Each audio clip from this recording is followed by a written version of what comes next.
ఏం పెద్దనా బాధపడకు, ఇల్లంతా కూలిపోయేలా ఉంది. కాకపోతే మీరే పడవలు తీసుకొచ్చి ప్రకాశం బ్యారేజ్ని కూల్చినట్టు మా ఇల్లు కూడా కూల్చేస్తారా ఏంటి? అరే సురేష్, తెలియకుండా చేయరా అంటే తెలిసేలా చేసావు. ఈ వరదలు ఇలా పోతా ఉంటే ఈ ప్రభుత్వం ఏం చేస్తుంది?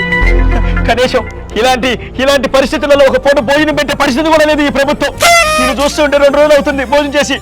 2 గంటలైంది భోజనం చేసి. ఇందాకే అన్నం ప్యాకెట్లు పంపించారు బాబు గారు ప్రభుత్వంలో కడుపు మాడితే అన్నం పెడతారు. నీకే ఈ ప్రభుత్వం చేసే సహాయం చూసి కడుపు మండుతున్నట్టుంది. కడుపు మండి ప్రకాశం బ్యారేజీకి అన్నం పెడుతున్నావు. అది కాదండి. ఏది కాదు?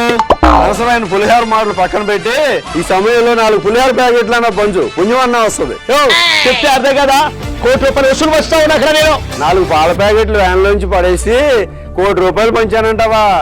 అందుకే నీ ఫ్యాన్ బయటకి విసిరేశారు. చెప్పేవాడు సైకో జగన్ అయితే వినోవాడు సాక్షి రిపోర్టర్ అని వాళ్ళకి చెప్పవా వెళ్ళి.